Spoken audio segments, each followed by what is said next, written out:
હોય, પરંતુ ચાંદીના કેવા ભાગ કે જે સંતના દેહ રૂપે પધાર્યા.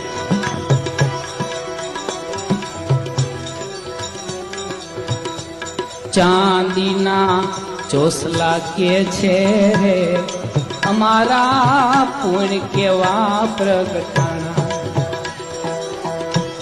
ચાંદીના ચોસલા કે છે રે અમારા પુણ્ય કેવા પ્રગટાણા.